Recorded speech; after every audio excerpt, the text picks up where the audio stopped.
All right, so today is update day. So we got our machine, we assembled it in the last video. Now, I said I was going to do some cold calling and I was going to record going to businesses, but you need two phones for that. Because what happened is a lot of the businesses that I went into, I would, pull my phone out, show them the pictures, or I would call them, and, I guess I could have had my girl record me, but I didn't do that because I would just do it randomly, kind of pushing myself to do it on the spot, and I would whip out my phone, just call them real quick. And I guess I just wanted to, I was just so excited to do it that I didn't really record it. But all right, so first place was a Mexican restaurant. We went there, we ate there, and I said, I might as well ask him, right? So I asked the owner. He said he's going to talk to his wife. Didn't call me back. That was Friday. Saturday morning, we went out. I went to a burger spot. I asked the manager, the owner wasn't there. He gave me his email. I emailed him, didn't hear anything back. I went to a seafood restaurant, went in there. They told me the owner doesn't come in. The manager was going to be there later to call. Called, still wasn't in. Called the next day, still wasn't in. Still need a call, right? Went to Domino's.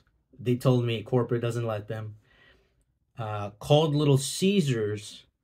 They told me to call back, that the manager wasn't in. Called Skechers. They told me they would call me back. They didn't call me back. Yeah, that was pretty much it. And a lot of them sounded really promising, right? But they didn't call me back. So I don't know if I should check back in with those places. I probably won't. I mean, the owner himself told me he was going to talk to his wife and then didn't get back to me. If they were interested in it, then they would, I'm not going to pressure anyone or go and check back like that. But what I did find was that calling over the phone was way better than going in person. A lot of times, the managers still have to check with the owners. So it's just going to be word of mouth. Hopefully the manager sets you up, says something nice about you, or explains it in a good way. Because I've had this a lot of times where the manager will probably won't remember, right? So they're not going to remember the details of your machine. They're not going to tell it's not the same as you talking to the owner, right? The owner could see how you look, if you look professional, if you look like a nice guy, if you look like someone he can get along with, if you don't look like you're going to give him a lot of trouble. But however the manager presents you to the owner, that's going to be up to them. So hopefully they say something nice about you, right? So you're not getting that in-person, the benefits of being in person anyway. So, and you can call way quicker and filter out a lot of the stuff so you're not wasting your time going. Now, I called yesterday to an ice cream spot. I called and the owner told me to come in today. So I went in an hour ago during lunch. He wasn't there. He was on lunch. He told me to go in at that time, but he wasn't there. So he told me to go back at 2 today. So I'm going to go and we'll see. We'll see if he lets me put the machine in. I ordered the candies. They're not in yet, okay, because I didn't know when I should order it. I thought I'd be able to go to Walmart and find everything, but that just was not the case. I ordered Runs on Amazon. The little, it's like the little banana, the apple, the orange, those little like assorted candies, right? So I ordered Runs. I ordered gumballs. And I ordered bouncy balls on Amazon. And those are coming, today's Monday. Those are coming Saturday. And then the rest of the stuff, I think 2 things are coming Saturday. And the other thing is coming on Tuesday. So I'm going to take the machine. Hopefully he tells me, you know what, just put it in here. But basically I'm going to present it. I'm just going to say, hey man, this is what the pictures look like. I actually have it in my car. It's a small one. It's not that big. But right now I only have Skittles.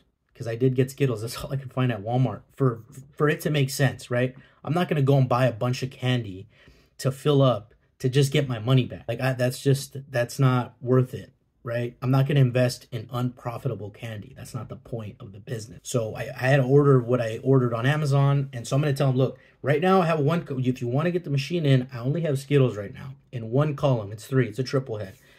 And I'm going to tell them the rest of the stuff's going to get here Saturday and Tuesday, because I ordered it in bulk so that I could have enough for the machine.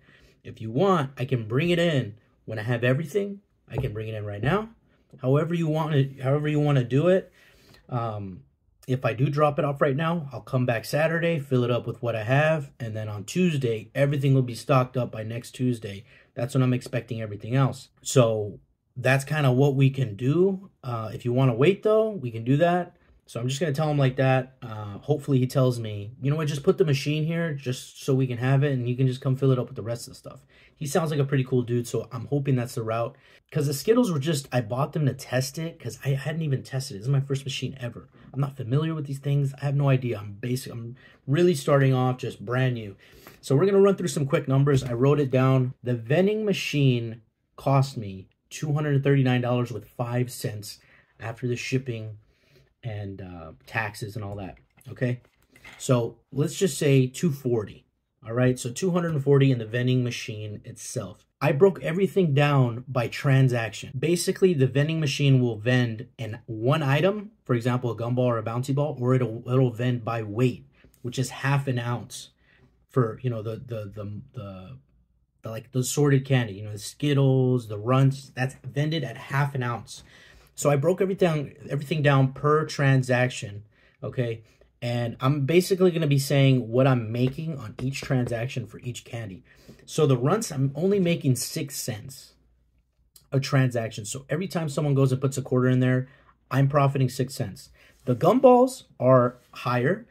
14 cents a gumball is what I'm profiting. The balls, the bouncy balls, are the best. And it's not only the best because it's the highest profit, but also because it doesn't expire. And those, I have 1,200 of those.